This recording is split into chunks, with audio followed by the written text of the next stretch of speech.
கிறிஸ்துவுக்குள் பிரியமானவரே, ஆண்டவராகிய இயேசு கிறிஸ்துவின் நாமத்தினாலே உங்களை அன்போடு வாழ்த்துகிறேன். இந்த நாளில் கூட உங்களோடு தேவனுடைய வார்த்தையை பகிர்ந்து கொடுக்கும்படியாக கர்த்தர் கொடுத்த அவருடைய பிரதான கிருபை இரக்கங்களுக்காக தேவனை துதிக்கிறேன். இந்த நாளில் கூட தேவனிடத்திலே அன்பு கூறுதல் என்கின்ற தலைப்பிலே நாம் தேவனுடைய வார்த்தையை தியானிக்க இருக்கிறோம். ஆண்டவராகிய இயேசு கிறிஸ்து இந்த பூமியில் வாழ்ந்த நாட்களில் வேதபாரகர் ஒருவர் ஆண்டவரத்தில் ஒரு கேள்வி கேட்கிறார். ஆண்டவரே, கற்பனைகளிலே பிரதான கற்பனை எது என்று சொல்லி மார்க் 12ஆம் அதிகாரம் 29-30 வசனங்களில் ஆண்டவர் அதற்கு பதில் சொல்கிறார். பிரதான கற்பனை என்ன அப்படின்னு சொன்னால், இஸ்ரவேலை கேள், உன் தேவனாய் கர்த்தர் ஒருவர் தான் கர்த்தர். அவரிடத்தில் என்ன செய்யணும்? நான் அந்த வசனத்தை வாசிக்கலாம். மார்க் 12:29-30. இயேசு அவனுக்கு பிரதியுத்தரமாக, கற்பனைகளில் எல்லாம் பிரதான கற்பனை எது என்றால், இஸ்ரவேலே கேள், நம்முடைய தேவனாகிய கர்த்தர் ஒருவரே கர்த்தர். உன் தேவனாகிய கர்த்தரிடத்தில் உன் முழு இருதயத்தோடும் உன் முழு ஆத்மாவோடும் உன் முழு மனதோடும் உன் முழு பலத்தோடும் அன்பு கூறுவாயாக என்பதே பிரதான கற்பனை. ஆண்டவரிடத்தில் முழு இருதயத்தோட, முழு பலத்தோட, முழு மனதோட, முழு ஆத்மாவோட அன்பு கூற வேண்டும் என்று இங்கே ஆண்டவர் இதான் பிரதான கற்பனை. ஆண்டவரை நேசி. கர்த்தர் தாமே இந்த நாட்களில் அவரை உண்மையாக நேசிப்பதை எப்படிங்கிறத நம்ம கற்றுக் கொடுப்பாராக. இந்த செய்தியை கவனமாக கேளுங்க. நம்ம அவரை முழு இருதயத்தோடு நம்ம முழுமையாக அன்பு கூர்ந்து அதன் மூலமாக வரக்கூடிய தெய்வீக ஆசீர்வாதங்களை பெற்று அனுபவிக்க கர்த்தர் நமக்கு உதவி செய்வாராக. அப்போ முழு மனதோடும் அன்பு கூறுதல் அப்படின்னு நம்ம பார்க்கும்போது, ஆண்டவராகிய இயேசு கிறிஸ்து யோவான் 14ஆம் அதிகாரம் 21ஆம் வசனத்தில் இவ்விதமாக சொல்கிறார். ஆண்டவரிடத்தில் அன்பு கூறுதல் என்றால் என்ன? தேவனை நம்ம அன்பு கூறுகிறோம் அப்படின்னா நம்ம என்ன செய்வோம்னு சொல்லி யோவான் 14:21 நம்ம வாசிக்கலாம். என் கற்பனைகளை பெற்றுக்கொண்டு அவைகளை கை கொள்ளுகிறவனே என்னிடத்தில் அன்பாயிருக்கிறான். என்னிடத்தில் அன்பாயிருக்கிறவன் என் பிதாவுக்கு அன்பாயிருப்பான். நானும் அவனில் அன்பாயிருந்து அவனுக்கு என்னை வெளிப்படுத்துவேன் என்றார். ஆண்டவராக இயேசு கிறிஸ்துவினிடத்தில் நம்ம அன்பாக இருக்கிறதுனா என்னன்னா, ஆண்டவருடைய கற்பனைகளை கை கொள்ளுதல். ஆண்டவருடைய கற்பனைகளை நம்ம கை கொள்ளும் பொழுது தேவனுடைய வசனத்தை இப்போ பாருங்களேன். இப்போ நீதிமொழிகள் 12:22 வாசிங்கன்னா, பொய் உதடுகள் கர்த்தருக்கு அருவருப்பானவைகள். இது ஆண்டவர் நமக்கு கொடுத்துருக்கிற பொய் பேசக்கூடாது. இந்த ஆண்டவருடைய வசனத்தை நம்ம கை கொள்ளணும். சின்ன சின்ன காரியங்களில் கூட தீர்மானம் எடுக்கணும். ஆண்டவரே, நான் உண்மையாக நேசிக்கிறேன், ஆகவே நான் சின்ன சின்ன காரியங்களில் கூட உண்மையாக இருப்பேன். தேவன் நமக்கு எதை வெளிப்படுத்தி இருக்கிறாரோ, அவருடைய வேத வசனங்கள் மூலமாக தேவன் நமக்கு எதை கற்றுக் கொடுத்திருக்கிறாரோ அதை நம்முடைய வாழ்க்கையில் கை கொள்ளணும். அதுதான் தேவன் நமக்கு அவருடைய வார்த்தைகளை போதிப்பதனுடைய நோக்கம். அவருடைய வேத வசனங்களை நமக்கு கொடுப்பதின் நோக்கம் என்ன? அதை நாம் கை கொள்ள வேண்டும். போதிக்கிறவங்க கை கொண்டு போதிக்கணும். கேட்கிறவங்க கேட்டு அதன்படி செய்கிறவர்கள் தான் கற்பாறையின் மேல் தன் வீட்டை கட்டின புத்தியுள்ள மனுஷன் என்று ஆண்டவர் சொல்கிறார். இப்போ இப்படி நம்ம பிரயாசப்படும் பொழுது, பொய் சொல்ல வேண்டிய சூழ்நிலைகள் வரும் பொழுது, அந்த சந்தர்ப்பங்கள் அதனால் வரக்கூடிய காரியங்களை நம்ம மறுத்து வெறுத்து அதன் நஷ்டங்களை ஏற்று நம்ம உண்மையாக இருக்க பிரயாசப்படும் பொழுது, இங்கே பாருங்கள், நானும் அவனில் அன்பாக இருப்பேன், என் பிதா அவனில் அன்பாக இருப்பார் ஆண்டவங்க சொல்கிறாரு. என்னை அவனுக்கு வெளிப்படுத்துவேன். ஆண்டவரிடத்தில் நம்ம அன்பு கூறுதல் என்றால் அவருடைய கற்பனைகளை கை கொள்ளுதல். அவனுடைய கற்பனைகளை கை கொள்ளும் பொழுது தேவன் தன்னை நமக்கு வெளிப்படுத்தி காட்டுவார். ஆண்டவர் தன்னை ஒருவனுக்கு வெளிப்படுத்தி காட்டாவிட்டால் அவன் ஒருபோதும் தேவனை அறிந்து கொள்ளவே முடியாது. அப்போ யார் தேவனை அறிந்து கொள்ள முடியும், புரிந்து கொள்ள முடியும், அனுபவிக்க முடியும் அப்படின்னா, தேவனுடைய கற்பனைகளை கை கொள்ளுகிறவர். அவனுக்கு என்னை வெளிப்படுத்துவேன். அப்போ தேவனை நாம் எவ்விதமாக நாம் அறிந்து கொள்ள முடியும்? அவர் நமக்கு வெளிப்படுத்தி காட்டினாதான். அப்போ எப்போ வெளிப்படுத்தி காட்டுவார்? நாம் அவரை உண்மையாய் அன்பு கூர்ந்து அவருடைய கற்பனைகளை கை கொள்ளும் பொழுது. அதே 23ஆம் வசனத்தில் பார்த்தீங்கன்னா, அன்று இன்னும் ஒருபடி மேலே சொல்கிறாரு. யோவான் 14:23 வாசிப்போம். இயேசு அவனுக்கு பிரதியுத்தரமாக, ஒருவன் என்னில் அன்பாயிருந்தால் அவன் என் வசனத்தை கை கொள்வான். அவனில் என் பிதா அன்பாயிருப்பார். நாங்கள் அவனிடத்தில் வந்து அவனோடே வாசம் பண்ணுவோம். 22ஆம் வசனத்தில் கற்பனைகளை கை கொண்டால் என் பிதாவுக்கு அன்பாயிருப்பான்னு சொன்னார். 23ஆம் வசனத்தில் வசனத்தை கை கொள்ளும் பொழுது பிதா அன்பாய் இருப்பார். நாம் அன்பு காட்டணும்னு தேவன் விரும்புகிறார். தேவன் அன்பாகவே இருக்கிறார். ஆனால் அப்படி வசனத்தை கை கொள்ளும் பொழுது அவர் நமக்கு காட்டுகிற அன்பின் பரிமாணம் வேறு. பாவிகளாக இருக்கையில் நம்மை நேசித்தார். நமக்காக தம்முடைய குமாரனையே சிலுவையிலே மரிக்கிறதுக்கு ஒப்பு கொடுத்தார். அவரை ஏற்றுக்கொண்ட நாம் அவருடைய வசனத்தை கை கொள்ளுவதற்கு நாம் செயல்படுகிறவர்களாய் காணப்படும் பொழுது தேவன் நம்ம மேலே வச்சிருக்கிற அன்பு பாருங்கள். பிதா அன்பாய் இருப்பார், நாங்கள் அவனிடத்தில் வந்து வாசம் பண்ணுவோம். ஆண்டவருடைய ப்ரெசன்ஸை நம்ம ஃபீல் பண்ண முடியும். தேவன் நம்மோட இருக்கிறாருங்கிறத நாம் உணர முடியும், அனுபவிக்க முடியும்.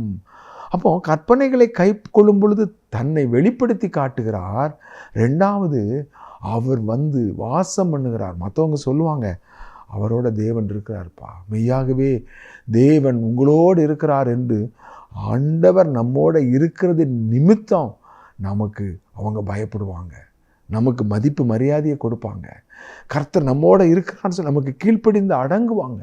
எப்போ நாம் தேவனுக்கு அவருடைய வார்த்தைக்கு நாம் கீழ்ப்படியும் பொழுது, கை கொள்ளும் பொழுது பாருங்கள், அப்போ தேவன் மேலே உண்மையான அன்பு இருக்கும் பொழுது அவருடைய வசனத்தை கை கொள்ளுகிறவர்களாக இருப்போம்.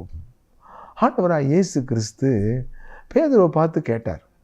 யோவான் 21 அதிகாரத்தில், யோனாவின் குமாரனாகிய சீமோனே, இவர்கள் எல்லாரிலும் நீ என்னிடத்தில் அதிகமாய் அன்பாய் இருக்கிறாயா என்று. எல்லாரும் ஆண்டவரை நேசிக்கிறாங்க. இன்றைக்கி ஆண்டவரை நேசிக்கிறதுல இன்றைக்கி அநேகர் ஆண்டவர் உண்மையான அன்பிலே ஆண்டவரை நேசிக்கிற ஒரு உலகத்தில் தான் நம்ம இருக்கிறோம். ஆண்டவருடைய பிள்ளைகள் ஒவ்வொருத்தரும் ஆண்டவரை அதிகமாக நேசிக்கிறாங்க. ஆனால் தேவனுடைய எதிர்பார்ப்பு என்ன? இவங்கெல்லாம் என்னை நேசிக்கிறாங்கப்பா, இவங்களை விட நீ அதிகமாக என்னை நேசிக்கிறியான்னு கேட்குறாங்க.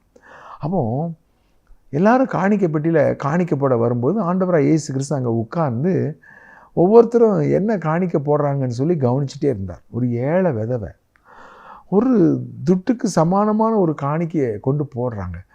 ஆண்டவர் சொன்னார், மற்ற எல்லாரை விட இவள் அதிகமாய் போட்டாள். ஏன்? எல்லாரும் காணிக்க போட்டாங்க, எல்லாரும் போட்டதை விட அதிகமாக என்கின்ற வார்த்தையை ஆண்டவர் இங்கே சுட்டி காட்டுகிறதை பார்க்கிறோம். அப்போ நம்முடைய வாழ்க்கையில் அதிகமாக நாம் அன்பு கூறணும் என்று ஆண்டவர் விரும்புகிறார். எப்படி அதை நம்ம வெளிப்படுத்துறது? இவர்கள் எல்லாரிலும் அதிகமாய் அன்பு கூறுகிறாயா என்று பேதுருவை கேட்டதை போல கர்த்தர் உங்களை ஒவ்வொருத்தரை பார்த்து, என்னை பார்த்து, உங்களை பார்த்து கேட்குறாரு, எல்லாரை விட நீ அன்பாக இருக்கிறாயா? எல்லாரும் என்ன நேசிக்கிறாங்கப்பா, எல்லாரை விட நீ அதிகமாக அன்பாக இருக்கிறாயா? அந்த அன்பை நீ எப்படி நிரூபிப்ப? ஒரு முறை ஆண்டவராக இயேசு கிறிஸ்து ஒரு வீட்டில் பந்தி இருக்கும் பொழுது ஒரு ஸ்திரீ வெளியேற பெற்ற நளதம் என்கின்ற தைலத்தை கொண்டு வந்து அங்கே அவருடைய பாதங்களில் ஊற்றி அவருடைய தலைமையினால் துடைத்து அவன் என்ன செய்கிற பாதத்தை ஓயாமல் முத்தம் செய்தான். லூக்கா 7ஆம் அதிகாரம் 47ஆம் வசனத்தில் இப்படி நம்ம பார்க்குறோம். லூக்கா 7:47. ஆதலால் நான் உனக்கு சொல்லுகிறேன், இவள் செய்த அநேக பாவங்கள் மன்னிக்கப்பட்டது, இவள் மிகவும் அன்பு கூர்ந்தாளே. எவனுக்கு கொஞ்சம் மன்னிக்கப்படுகிறதோ அவன் கொஞ்சமாய் அன்பு கூறுவான் என்று சொன்னார். யார் அதிகமாக அன்பு கூறுவான்னா, யார் தன்னுடைய பாவங்கள் ரொம்ப பெரியது, என்னுடைய பாவத்தை கர்த்தர் மன்னித்தார் என்று அதிக நன்றியுள்ள இருதயம் யாருக்கு காணப்படுதோ அவர்கள்தான் அதிகமாய் அன்பு கூறுவார்களா. ரட்சிக்கப்பட்ட ஆரம்பத்தில் பாவங்கள் அதிகமாக மன்னிக்கப்பட்டுச்சு, நன்றி ஆண்டவரேன்னு சொல்கிறது ஒரு உருக்கமாக இருக்கும். நாட்கள் செல்ல செல்ல செல்ல ஆண்டவருடைய அன்பு ஏன் குறையுது அப்படின்னா, ஆண்டவர் மேலே நம்ம வைக்கிற அந்த அன்பு குறைஞ்சி போகிறதுக்கு என்ன காரணம்னா, ஆண்டவர் எவ்வளவா என்னுடைய பாவங்களை மன்னித்தார் என்கிறத நம்ம எளிதாக எடுத்துடுறோம் அல்லது மறந்துடுறோம். அதற்கு செலுத்தப்பட்ட சிலுவையின் கரையத்தை நம்ம உணராமல் போயிடுறோம். நம்முடைய வாழ்க்கையில் பின்மாற்றம், குளிர்ந்து போகிற நிலைமை உண்டாகிறதை பார்க்கிறோம். அப்போ நம்முடைய வாழ்க்கையில் நான் எவ்வளோ பெரிய பாவியாக இருந்தேன், குருடனாக இருந்தேன், இப்பொழுது காண்கிறேன், இது ஒன்றுதான் எனக்கு தெரியும் என்று அந்த குருடன் சொன்னதை போல அதிகமாய் நாம் அன்பு கூற வேண்டும் என்றால் நம்முடைய பாவங்களை மன்னித்த அந்த மேன்மையான அந்த தேவனை நாம் நன்றியோடு நம்ம எண்ணி பார்க்க வேண்டும். பிரியமானவர்களே, இந்த ஸ்திரீ அவன் சப்பா, நான் உன் வீட்டுக்குள்ள வந்தேன், கால்களை கழுவுறதுக்கு நீ தண்ணி கொடுக்கலப்பா, நீ கால்களை கழுவ கூட தண்ணி கொடுக்கல, ஆனால் அவள் என்னெல்லாம் செய்கிறா பாரு. நீ என் கால்களுக்கு தண்ணீர் தரல. அவள் தன்னுடைய கண்ணீரால் என் கால்களை நனைத்து அவள் ஓயாமல் தன் தலைமயிரினால் துடைத்து ஓயாமல் முத்தம் செய்கிறாள். நீ என்ன முத்தம் செய்யலை. ஆனால் பாருங்கள், ஆண்டவருடைய அன்பை, தேவனோடு கூட நாம் தனித்திருந்து ஆண்டவரை நாம் அதிகமாய் துதிக்க வேண்டும். அதிகமாக ஆண்டவருக்கு நன்றி சொல்ல வேண்டும். ஆண்டவருக்கு நம்முடைய வாழ்க்கையை அர்ப்பணித்து நாம் ஜெபிக்க வேண்டும். அதுதான் இந்த ஸ்திரீயினுடைய வாழ்க்கையிலிருந்து நம்ம கற்றுக்கொள்கிற காரியம். தனிப்பட்ட விதத்திலே நாம் தேவனுக்கு நம்முடைய வாழ்க்கையை ஒப்பு கொடுக்கிறவர்களாக, தேவனுக்கு நம்முடைய வெளியேறப்பட்டவைகளை அர்ப்பணிக்கிறவர்களாக, தேவனோடு நேரம் செலவழிக்கிற அவருக்கு பணிவிடை செய்கிறவர்களாய் காணப்பட வேண்டும். அவரை துதிக்கிறவர்களாக, அவரோடு கூட நாம் ஐக்கியப்படுகிறவர்களாக, அவரோடு நாம் நேரம் செலவழிக்கிறவர்களாக நாம் காணப்பட வேண்டும். தனி தியானம்னு சொல்லுவாங்க, இந்த குவாலிட்டி டைம். கர்த்தர் தாமே உண்மையான அன்பு காணப்படும் பொழுது ஆண்டவரோடு இருக்கிற ஐக்கியம் கூடிக்கிட்டே இருக்கும். அந்த அன்பு குறைய குறைய ஆண்டவரோடு நம்ம செலவழிக்கிற நேரம் குறைஞ்சி, ஆண்டவரோடு உள்ள ஐக்கியப்படுற நேரம் குறைஞ்சி அந்த அன்பு குறைந்து போகிறத பார்க்குறோம். பிரியமானவர்களே, அதிகமாய் அன்பு கூற வேண்டும். பேதுருவை பார்த்து கூட கேட்டார், அதிகமாய் அன்பு கூறுவதாயப்பா, நீ என்னிடத்தில் அதிகமாய் அன்பு கூர்ந்தா நீ என்ன செய்யணும் தெரியுமா? என் ஆடுகளை மேய்க்க வேண்டும். வாசிக்கலாமா? யோவான் 21:15. யோவான் 21:15. அவர்கள் போஜனம் பண்ணின பின்பு இயேசு சீமோன் பேதுருவை நோக்கி, யோனாவின் குமாரனாகிய சீமோனே, இவர்களிலும் அதிகமாய் நீ என்னிடத்தில் அன்பாய் இருக்கிறாயா என்றார். அதற்கு அவன், ஆமாண்டவரே, உம்மை நேசிக்கிறேன் என்பது நீர் அறிவீர் என்றான். அவர் என் ஆட்டுக்குட்டிகளை மேய்ப்பாயாக என்றார். அப்போ ஆண்டவர் அதிகமாய் அன்பு கூர்ந்தார். பேதுருவை பார்த்து கேட்குறார், அதிகமாய் இவர்களிலும் அதிகமாய் என்னிடத்தில் அன்பாக இருக்கிறாயா? அந்த ஏழை விதவையை குறித்து சொன்னார்ல, மற்ற எல்லாரை விட அதிகமாய் போட்டான். அதிகமாக நம்ம ஆண்டவரை நேசிக்கிறோம் என்பதை நாம் அவருக்கு வெளிப்படுத்த வேண்டும் என்று விரும்புகிறார். அவர் என்ன சொல்கிறார்?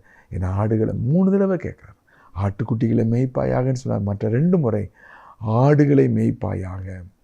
அப்போ ஆண்டவரை நாம் அதிகமாக அன்பு கூறுவோமானால் அவருடைய மந்தையை மேய்க்கிறவர்களாக நாம் காணப்படும். நம்முடைய வாழ்க்கையை கர்த்தருடைய ஊழியத்துக்கு நம்ம ஒப்பு கொடுக்கணும். கர்த்தருடைய ஊழியத்தை செய்வதற்கு நம்முடைய வாழ்க்கையை நம்ம அர்ப்பணிக்க வேண்டும். தேவன் அதைத்தான் விரும்புகிறார். ஆண்டவரை அதிகமாய் நேசிக்கிறவர்கள் கர்த்தருடைய ஊழியத்தை செய்வதற்கு தங்களை அர்ப்பணிக்கிறவர்களாக காணப்படுகிறார்கள். எசேக்கியேல் 38:7 ஆண்டவர் இப்படி சொல்றார். எசேக்கியேல் 38:7 நீ ஆயத்தப்படும், உன்னுடனே கூடின எல்லா கூட்டத்தையும் ஆயத்தப்படுத்து, நீ அவர்களுக்கு காவலாளனாய் இரு. எமில் ஜெபசிங் அழகாக பாடுவாங்க, ஆயத்தமாகு, ஆயத்தப்படுத்து, வருகை சமீபம். இப்போ பாருங்கள், ஆயத்தமாகு, உன்னோட கூடின உன் எல்லா கூட்டத்தையும் ஆயத்தப்படுத்த, நீ அவர்களுக்கு காவலாளனாக இரு. இந்த வாலிப பிராயத்தில் கர்த்தருடைய ஊழியத்தை செய்வதற்கு என்னை அதிகமாக உந்தி தள்ளின ஒரு வேத வசனம் இதுதான். தேவனுடைய ஊழியத்தை செய்யணும். நாமும் ஆண்டவராகிய இயேசு கிறிஸ்துவினுடைய வருகைக்கு ஆயத்தமாக இருக்கணும். ஆண்டவருடைய வருகைக்கு அநேகரை நம்ம ஆயத்தப்படுத்தணும். அவர்களுக்கு காவலாளனாக இருந்து அவர் கர்த்தருடைய ஊழியத்தை நாம் நிறைவேற்ற வேண்டும். அப்போதான் தேவனுடைய சபையை கட்டுகிற ஒரு பணிக்கு தெளிவாக தேவன் என்னை வழி நடத்தினார். இந்த வேத வசனம் என்னுடைய வாழ்க்கையில் ஒரு முக்கியமான ஒரு வேத வசனம். பிரியமானவர்களே, நீங்கள் தேவனை அதிகமாக அன்பு கூர்ந்தீர்கள் என்றால் நீங்களும் ஆயத்தமாகுவீங்க. அநேகரை ஆயத்தப்படுத்துகிறவர்களா அவர்களுக்கு காவலாளனாக இருப்பீங்க. அவங்களோட நேரம் செலவழித்து அவங்களுக்கு வேத வசனங்களை விளக்கி காட்டி அவர்களை ஆவிக்குரிய வாழ்க்கையிலே வளர்ச்சி அடைய வேண்டும். அவர்களோடு சேர்ந்து ஜெபித்து அவர்களை கர்த்தருக்குள்ளே ஒரு ஜெப வீரர்களாக உருவாக்க வேண்டும். அவர்களை கட்டி எழுப்புகிற வருகிற சந்தேகங்களெல்லாம் குழப்பங்களெல்லாம் நீக்கி கட்டி எழுப்புகிறவர்களாக நாம் காணப்பட வேண்டும். காயின் கேட்டான், ஆண்டவர் கேட்குறாரு, எப்பா உங்க சகோதரனாகிய ஆபேல் எங்கன்னு? ஆதியாகமம் 4:9 அவன் சொல்கிறான், என் சகோதரனுக்கு நான் காவலாளியா? என்கிட்ட கேட்குறீங்க, நான் பொறுப்பு? ஆமாம், நாம தான் பொறுப்பு. ஒவ்வொருத்தருக்கும் பொறுப்பு. நம்ம கூட இருக்கிற, நம்ம சுற்றிலும் இருக்கிற, சந்திக்கிற பார்க்கிற ஒவ்வொருவரும் நம்ம உத்தரவாதிகள், பொறுப்புகள்.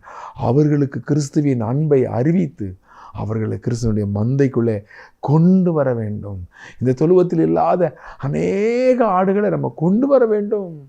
அநேக வேளைகளில் நம்ம என்ன செய்கிறோம்? நமக்கானவைகளை தேடுகிறோம். ஆண்டவர் சொல்கிறார் எரேமியாவில், தேடாதப்பா, உனக்கு பெரிய காரியங்களை தேடுகிறாயோ, தேடாதே, உனக்கு பெரிய காரியம் ஆயத்தமாகிடுவோம். தேடு தொழுவத்தில் இல்லாத ஆடுகளை ஆயத்தமாக்கிடுவோம். நம் கால மனிதர் இயேசுவை காண ஆயத்தமாகிடுவோம். நீ ஆயத்தமாகு, ஆயத்தப்படுத்து, வருகை வெகு சமீபம். என்ன அழகா அந்த எம்எல் ஜெபசிங், அந்த பரிசுத்தமான அவ்வளோ அழகாக பாடியிருக்கிறாங்க. ஆயத்தமாகு, ஆயத்தப்படுத்து, தேடாதே, உனக்காக தேடாத, உனக்கு பெரிய காரியங்களை தேடாத, தேடு தொழுவத்தில் இல்லாத ஆடுகளை. சகோதரனே, சகோதரியே, ஆண்டவருக்காக சுவிசேஷ ஊழியத்தை செய்வதற்கு, ஆத்துமாக்களை ஆதாயம் செய்வதற்கு நம்முடைய பலனை, நம்முடைய நேரத்தை செலவழிப்போமா? தேவ சமூகத்தில் போராடி ஜெபிக்கிறவர்களாக காணப்படுவோமா? நிச்சயமாக கர்த்தர் உங்கள் மூலமாக பெரிய காரியங்களை செய்வார். தேவனுக்காக அரிய காரியங்களை செய்யும்படியாய் நாம் அழைக்கப்பட்டிருக்கிறோம். ஆத்துமாக்களை தேடணுங்க. ஆத்துமாக்களை ஆதாயம் பண்ணுகிறவன் ஞானம் உள்ளவன். கர்த்தர் தாமே உங்களை அவ்விதமாய் ஆண்டவருக்காக தேடாதே பெரிய காரியங்களை தேடு தேவனுக்காக. லூக்கா 15ஆம் அதிகாரத்தில் 4ஆம் வசனத்தில் பார்த்தீங்கன்னா, காணாமல் போன ஆட்டை கண்டுபிடிக்கும் வரைக்கும் தேடி திரியானோ. கண்டுபிடிக்கும் வரைக்கும் காணாமல் போன ஆட்டை தேடி திரியணுமா. அதே லூக்கா 15ஆம் அதிகாரம் 8ஆம் வசனத்தில், காணாமல் போன வெள்ளி காசை ஜாக்கிரதையாய் தேடாமல் இருப்பானோ. கண்டுபிடிக்கும் வரைக்கும் தேடணும், ஜாக்கிரதையாக தேடணும்னு கர்த்தர் விரும்புகிறாரு. இன்றைக்கி நாம் எதை தேடிக்கிட்டு இருக்கிறோம்? காணாமல் போன ஆடுகளை தேடுகிறோமா? பின்வாங்கி போன ஆத்துமாக்களை தேடுறோமா? தேவனுடைய சமூகத்தில் அங்கே தொலைந்து போனவர்களை தேடுகிறோமா? காணாமல் போன ஆட்டை கண்டுபிடிக்கும் வரைக்கும் தேடுகிற நல்ல மேய்ப்பன் உங்களை என்னையும் கண்டுபிடிச்சார. நாம் அதை மாதிரி அநேகரை கண்டுபிடிக்கணும் இல்லையா? காணாமல் போன வெள்ளிக்காசை அங்கே ஜாக்கிரதையாக தேடணுமா, ஜாக்கிரதையாக தேடணுமா. ஆண்டவர் தாமே நம்ம ஒவ்வொருவரையும் பலப்படுத்துவாராக. அவ்விதமாக தேவனுடைய சபையை, தேவனுடைய மந்தையில் ஆத்துமாக்களை கொண்டு வந்து சேர்க்கிறவர்களாக நாம் காணப்பட வேண்டும் என்று தேவன் விரும்புகிறவராக இருக்கிறார். அடுத்தபடியாக நம்ம தேவன் மேல் அப்போ உண்மையாக அன்பு கூறும்போது நாம் ஆண்டவருக்கு நம்முடைய வாழ்க்கையை அர்ப்பணிக்கிறவர்களாக, ஆண்டவருடைய ஊழியத்தை நாம் செய்கிறவர்களாக நாம் காணப்படுவோம். 2 கொரிந்தியர் 5ஆம் அதிகாரம் 14ஆம் வசனத்தில் பவுல் சொல்கிறார். 2 கொரிந்தியர் 5ஆம் அதிகாரம் 14ஆம் வசனம், கிறிஸ்துவனுடைய அன்பு எங்களை நெருக்கி ஏவுகிறது. ஏனென்றால் எல்லாருக்காகவும் ஒருவரே மரித்திருக்க எல்லாரும் மரித்தார்கள். நீங்கள் இந்த 2 கொரிந்தியர் 5:14 வாசிக்கிறோம். கிறிஸ்துவின் அன்பு நெருக்கி ஏவுது. நீங்கள் ஆண்டவரை உண்மையாக நேசிச்சிங்கன்னா நீங்கள் சுவிசேஷம் அறிவிக்காமல் இருக்கவே முடியாது. நீங்கள் சுவிசேஷம் அறிவிக்காமல் இன்றைக்கி சோர்ந்து போயிட்டீங்கன்னா ஆண்டவர் மேலே வச்சிருக்கிற அன்பு குறைஞ்சிட்டு. ஆண்டவருடைய அன்பு இன்றைக்கி பாருங்கள், கடைசி காலத்துடைய எச்சரிப்பு என்ன? அன்பு தணிந்து போகிற காலம்தான். ஆண்டவர் மேலே உள்ள அன்பு குறைஞ்சி போயிடும். ஆனால் அருமையானவர்களே, நேச அனல், ஆவியிலே அனல், ஆண்டவர் மேலே வச்சிருக்கிற அன்பிலும் அனல் உள்ளவர்களாக இருக்கணும். பிரியமானவர்களே, அந்த அன்பை நம்ம எப்படி வெளிப்படுத்துகிறோமா? கிறிஸ்து மேலே அன்பு வச்சோன்னா அழிந்து போகிற ஆத்மாக்களுக்காக தேடி தேடி ஓடுவோமா.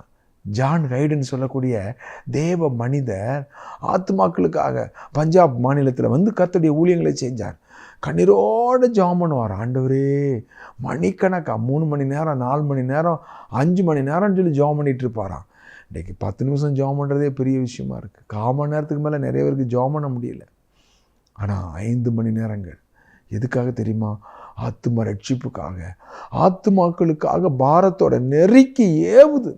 சுவிசேஷத்தை அறிவிக்க பாரத்தோடு போய் தெருக்களில் சுவிசேஷத்தை அறிவித்து ஆண்டவருக்காக ஆத்துமாக்களை ஆதாயம் பண்ணினார் ஜான் கைடு. அருமையானவர்களே, ஆத்துமாக்களுக்காக கண்ணீரோடு ஜெபிக்கிறோமா? இன்றைக்கி நம்முடைய குடும்பத்துக்காக கண்ணீரோடு ஜெபிக்கிறோம், நம்முடைய பிள்ளைகளுக்காக கண்ணீரோடு ஜெபிக்கிறோம். நம்முடைய குடும்பத்தின் பிள்ளைகளுடைய திருமணம், வேலை, கடன் பாரம், குழந்தை பாக்கியம் இல்லை, அல்லது மற்றவங்க நம்மளை கஷ்டப்படுத்துகிறாங்க, மற்றவங்களுக்காக கண்ணீரோடு ஜெபிக்கிறோம். ஆனால் அழிந்து போகிற ஆத்துமாக்களுக்காக கண்ணீரோடு ஜெபிக்கிறோமா? அவங்களுடைய நிலைமை எவ்வளோ பரிதாபம். தேவனை 2 குருந்தியரில் நம்ம 2 தெசலோனிக்கரில் வாசிக்கிறோம். தேவனை அறியாதவர்களுக்கும் கிறிஸ்துவின் சுவிசேஷத்திற்கு கீழ்ப்படியாதவர்களுக்கும் நீதியுள்ள ஆக்கினையை செலுத்த அவர் வரப்போகிறார். நித்திய அழிவாகிய தண்டனையை அவரிடத்திலே அவர்கள் பெறப்போகிறார்கள். இதை நினைக்கும் போது நம்ம அழணும், இதை நினச்சி நம்ம கண்ணீர் வடிக்கணும். ஆண்டவரே, ஆத்துமாக்கள் அழியுதப்பா, ஆத்துமாக்கள் அழியுதே. கண்ணீர் வடித்து ஜெபிக்கிறவர்களாய் காணப்பட வேண்டும். அப்படி கண்ணீர் வடித்து ஜெபிக்கிற ஒரு ஆத்மாவாக நீங்கள் காணப்படுவீங்களானா நீங்கள் பாக்கியவான்கள். நீங்கள் நிச்சயமாய் கர்த்தரால் ஆசீர்வதிக்கப்பட்டவர்கள். கிறிஸ்துவின் அன்பு இன்னும் நெருக்கி ஏவட்டும். பிரியமானவர்களே, ஆக விதமாக தேவனுடைய அன்பு நெருக்கி ஏவட்டும். பவுல் சொல்கிறார் 1 கொரிந்தியர் 9:16-17 வசனங்களில், அது என் மேலே விழுந்த கடமை, சுவிசேஷத்தை அறிவிப்பது என் மேலே விழுந்த கடமை, அது கர்த்தருடைய கடைசி கட்டளை. இன்றைக்கி சுவிசேஷம் அறிவிக்கிறது குறைஞ்சிருச்சு. இன்றைக்கி அற்புதம், அடையாளம், உனக்கு கடன் தீரும், வியாதி சுகமாகும், அதெல்லாம் சுவிசேஷம். கர்த்தரிடத்தில் வந்து அதெல்லாம் கிடைக்கும். ஆனால் பாவ வியாதி, அதுக்காக தான் இயேசு இந்த பூமிக்கு வந்தார். பாவிகளை ரட்சிக்க கிறிஸ்து இயேசு உலகத்திற்கு வந்தார். இழந்து போனதை தேடவும் ரட்சிக்கவும் கிறிஸ்து இயேசு உலகத்திற்கு வந்தார். பாவியாகிய ஒவ்வொரு மனிதனுடைய பாவத்தை போக்குவதற்காக அவர் சிலுவையில் மரித்தார். இயேசுவின் இரத்தத்தினால பாவம் கழுவப்படலைன்னு சொன்னான். ஒரு மனிதன் பரலோகம் போக முடியாது. அவன் எவ்வளவு அற்புதங்களை பெற்றாலும் அவன் தன்னுடைய வாழ்க்கையில் பாவ மன்னிப்பை, ரட்சிப்பை பெறாவிட்டால் அவன் பரலோகத்துக்கு போக முடியாது. ஆகவே வாழ்க்கையில் பாவம் மன்னிக்கப்பட்ட நிச்சயம் இருக்குதா? ஆண்டவர் என்றைக்கு என்னுடைய பாவத்தை மன்னிச்சார்னு உங்களால் சொல்ல முடியுமா? அதுதான் ரட்சிப்பு. எனக்கு ஆண்டவர் வியாதி சுகமாச்சு, எனக்கு அந்த வேலை கிடச்சிச்சு, நான் ஜெபம் பண்ணேன், அற்புதம் நடந்துச்சு, ஸ்தோத்திரம், நன்றி சொல்லுங்கள். ஆனால் தேவனுக்கு உங்களுடைய வாழ்க்கையை ஒப்பு கொடுங்க. அதுக்கு தான் ஆண்டவர் வந்தார். சுவிசேஷத்தை அறிவிப்பது நம்மையிலே விழுந்த கடமையாக இருக்கிறது. சுவிசேஷத்தை பிரசங்கியாது இருந்தால் எனக்கு ஐயோ, உக்ரான உத்தியோகம் ஒப்பு கொடுக்கப்பட்டிருக்கிறது. சகோதரனே, சகோதரியே, தேவனுடைய சுவிசேஷத்தை அறிவிக்கும்படியான உக்ரான உத்தியோகத்தை தேவன் நமக்கு கொடுத்திருக்கிறார். தேவனுடைய ஊழியத்தை நாம் ஆத்தும பாரத்தோடு கிறிஸ்துவின் அன்பு நெருக்கி ஏவுகிறது என்கின்றதன் அடிப்படையிலே நாம் செயல்பட தேவன் நமக்கு உதவி செய்வாராக. இந்த அன்பை எப்படி சொல்லியிருக்கு அப்படின்னா, எபேசியர் 3:19 வசனத்தில் அறிவுக்கெட்டாத அன்பு என்று அங்கே சொல்லப்பட்டிருக்கிறது. ஆண்டவருடைய அன்பு நம்முடைய அறிவால் விளங்கி கொள்ள முடியாத அன்பு, நம்மளால் புரிந்து கொள்ள முடியாத அன்பு, அறிவுக்கு எட்டாத அந்த அன்பு. ஆண்டவரை அன்பு கூற அந்த அன்பின் அகலம், ஆழம், நீளம், உயரம் நம்மளால் அளவிடவே முடியாது. இந்த பாருங்க, பூமிக்கும் வானத்துக்கும் உள்ள உயரம் அளவிட முடியாது, மேற்குக்கும் கிழக்குக்கும் உள்ள தூரம் அளவிட முடியாது. அதை விட அதிகமாக அறிவு கெட்டாத இந்த அன்பு என்று எபேசியர் 3:19 வாசிக்கிறோம். இந்த அன்பை எங்கே நம்ம அறிந்து கொள்ள முடியும் தெரியுமா? சகல பரிசுத்தவான்களோடும் கூட ஐக்கியப்படுவதன் மூலமாக அறிவு கெட்டாத இந்த அன்பை அறிந்து கொள்ள முடியும். ஏன் நான் ஒரு சபையின் ஐக்கியத்தில் இருக்கணும்? ஆண்டவருடைய பிள்ளைகளோடு நான் உண்மையாக ஐக்கியப்படுவதன் மூலமாகத்தான் அறிவு கெட்டாத இந்த அன்பை அறிந்து கொள்ள வல்லவர்களாக நான் மாற முடியும். பரிசுத்தவான்களோடு சேர்ந்து ஜெபம் பண்ணுங்க. உண்மையாக ரட்சிக்கப்பட்ட கர்த்தருடைய பிள்ளைகளோடு சேர்ந்து ஜெபிக்கும் பொழுது தேவ அன்பை நாம் ருசிக்கிறவர்களாக மாறுகிறோம். தேவ அன்பை நாம் அறிந்து கொள்ளுகிறவர்களாக மாறுகிறோம். அந்த அன்பின் அகலம், நீளம், ஆழம், உயரம் இன்னதென்று நாம் அறிந்து கொள்ள முடியும். எப்போ? சகல பரிசுத்தவான்களோடும் கூட நம்ம ஐக்கியப்படுவதன் மூலமாக. அருமையானே, சபை சாதாரணமானதில்லை, சபையின் ஐக்கியம் சாதாரணமானதில்லை. பாருங்க, சத்துரு இந்த தெய்வீக ஐக்கியத்தின் மூலமாக, இந்த இதோ சகோதரர்கள் ஒருமித்து வாசம் பண்ணுவதன் மூலமாக அந்த அறிவு கெட்டாத அந்த அன்பை அறிந்து கொள்ள வல்லவர்களாக தேவன் நம்மை மாற்றுகிறார். ஆனால் சத்துரு என்ன செய்கிறான் தெரியுமா? ஒருத்தர் நேசிக்க விட முடியாமல், ஒருமித்து வாசம் பண்ண முடியாமல், கசப்பு, வெறுப்பு, போட்டி, பொறாமை, ஒருவரை ஒருவர் ஏற்றுக்கொள்ள முடியாத பகைக்கிற பயங்கரமான காரியங்களை பார்க்கிறோம். ஆண்டவர் சொன்னார், கண்ட சகோதரனிடத்தில் அன்பு கூறலைன்னா காணாத தேவனிடத்தில் எப்படிப்பா நீ அன்பு கூறுவ? 1 யோவான் 4:21 சொல்கிறார். ஒருவன் தேவனிடத்தில் அன்பு கூறுகிறேன் என்று சொல்லியும் தன் சகோதரனை பகைத்தால் அவன் பொய்யன். கண்ட சகோதரனிடத்தில் அன்பு கூறாதவன் காணாத தேவனிடத்தில் எப்படி அன்பு கூறுவான்? அப்போ அன்பு கூறுதலை உங்களுடைய வீட்டுக்குள்ள முதலாவது ஆரம்பிங்க. கணவன் மனைவி அன்பு கூறுங்க. கணவன் மேலே அதிருப்தி, மனைவி மேலே எரிச்சல், ஒருத்தர் ஏற்றுக்கொள்ள முடியாதபடிக்கு வெறுப்பு, ஏதாவது சந்தர்ப்பம் கிடச்சிச்சின்னா குறை சொல்கிறதுல முந்தி கொள்கிறோம். சொந்தக்காரங்க வந்தாங்கன்னா கணவனை குறை சொல்கிறதுக்கு இல்லையா மனைவி முந்தி கொள்கிறாங்க, அல்லது மனைவியை குறையாக பேசுறதுக்கு கணவன் முந்தி கொள்கிறான். எவ்வளவு பரிதாபம், எவ்வளவு வேதனை. மனம் திரும்பணும். கசப்பையும் வெறுப்பையும் இருதயத்தில் வைத்திருப்போம் என்றால் நாம் தேவனை அன்பு கூற முடியாது. பிள்ளைகள் பெற்றோரை அன்பு கூறுங்க. பெற்றோர் பிள்ளைகளை அன்பு கூறுங்க. குடும்பத்தில் தேவனுடைய அன்பை வெளிப்படுத்துவோம். நேசிக்க முடியாத என்ன நேசிச்சாரே, பாவியாக இருந்த என்ன நேசிச்சாரே, பாவத்தின் படுகொலியில் கடந்த என்ன நேசிச்சாரே, பிசாசோடு கூட அடிமையாக இருந்த என்ன நேசிச்சாரே, அவரை நான் நேசிக்கிறேன் என்று சொல்வேன் என்றால் என் குடும்பத்தை நேசிக்கணும். சபைக்குள்ளே வாங்க. சபையில் ஒவ்வொருத்தரையும் ஆண்டவரே யாரை நேசிக்க முடியலையோ அவங்களுக்காக ஜெபம் பண்ணுங்க. அவங்களுக்கு முன்பாக நான் தாழ்மையாக இருப்பேன் ஆண்டவரே, உண்மையாக இருப்பேன் ஆண்டவரே. கொஞ்ச காலம் இந்த உலகத்தில் வாழ போகிறோம். அந்த அறிவு கட்டாத அந்த அன்பை பரிசுத்தவான்களுடைய ஐக்கியத்தில் தான் நான் அனுபவிக்க முடியும். என் வீட்டில் நான் குடும்பமாக சேர்ந்து ஜெபித்து அந்த ஐக்கியத்தை அந்த வெளிப்படுத்தி அந்த அன்பை நான் ருசிக்க, ஆண்டவரே சபையில் அந்த பரிசுத்தவானுடைய ஐக்கியத்தை நான் ஆண்டவரே அனுபவித்து உங்களுடைய அறிவு கட்டாத அந்த அன்பை அறிந்து கொள்ள என்னை வல்லவனாக்கும். ஆகவே அருமையானவர்களே, நாம் ஆண்டவருடைய அன்பை நம்முடைய வீட்டில் வெளிப்படுத்துவோம், நம்முடைய சபையில் வெளிப்படுத்துவோம். அப்போ நம்ம அப்படி வெளிப்படுத்தும் பொழுது கண்ட சகோதரனிடத்தில் அன்பு கூறுகிறவன் காணாத தேவனிடத்தில் அன்பு கூறுகிறான் என்று வாசிக்கிறோம். அதே போல் பவுல் கொரிந்து நிருபத்தை முடிக்கும்போது ஒருவன் கர்த்தராகிய இயேசு கிறிஸ்துவிடத்தில் அன்பு கூறாமல் போனான், அவன் சபிக்கப்பட்டவன் சொல்லி எச்சரிக்கிறான். அப்போ நம்முடைய வாழ்க்கையில் ஆண்டவருடைய அன்பை நம்ம எப்படி வெளிப்படுத்த முடியும்? கற்பனைகளை வசனத்தை கைக்கொள்வதன் மூலமாக அதிகமாக அன்பு கூறணும்னு ஆண்டவர் விரும்புகிறார். அதிகமாக அன்பு கூர்ந்தால் நம்மையே நமக்குள்ள எல்லாத்தையும் ஆண்டவருக்காக ஒப்பு கொடுப்போம். நம்முடைய முதல் தேடுதல் தேவனாக இருக்கும். தேவனுக்குரியவைகளை நாம் தேடுகிறவர்களாக நாம் காணப்படுவோம். அந்த ஸ்திரியை போல ஆண்டவருக்காக நம்ம எல்லாவற்றையும் அர்ப்பணிக்கிறவர்களாக. எனக்கு அருமையானவர்களே, இந்த நாட்களில் ஆண்டவரே உண்மை அதிகமாய் அன்பு கூர்ந்து அன்றைய உண்மை நான் அனுபவிக்க, உம்முடைய பிரசன்னத்தை உணர, அன்று நீர் எனக்கு உண்மை வெளிப்படுத்தி காட்ட எனக்கு உதவி செய்ய நம்ம ஜெபம் பண்ணுவோமா? எங்களை நேசிக்கிற அன்பான ஆண்டவரே, இந்த நாட்களில் உண்மை நேசிக்க முடியாதபடி மற்ற எல்லா நேசத்தையும் விட்டு நீர் திருப்ப வேண்டும் என்று ஜெபிக்கிறோம். உண்மை முதன்மையாய் நேசித்து அதன் மூலமாய் உண்மையான சந்தோஷத்தை ஆண்டவரே தெய்வீக ஆசீர்வாதங்களை பெற்று அனுபவிக்க நீர் கிருபை செய்ய வேண்டும் என்று இயேசு கிறிஸ்துவின் நாமத்தில் ஜெபிக்கிறோம் எங்கள் நல்ல பிதாவே. ஆமேன், ஆமேன். பிரியமானவர்களே, நீங்கள் நேரம் ஒதுக்கி தேவனுடைய வார்த்தையை கேட்டதற்காக உங்களுக்கு நன்றி சொல்கிறோம். யூடியூப்பிலே ராஜ்குமார் தங்கமணி என்று ஆங்கிலத்தில் டைப் செய்வீர்களானால் இன்னும் அநேக செய்திகள் நீங்கள் கேட்கலாம். கேளுங்கள், மற்றவர்களுக்கும் அறிமுகப்படுத்துங்கள். கர்த்தர் தாமே நாம் மறுமுறை சந்திக்கும் வரைக்கும் அவருடைய அளவில்லாத கிருபை உங்களோடு இருப்பதாக. ஆமேன், ஆமேன்.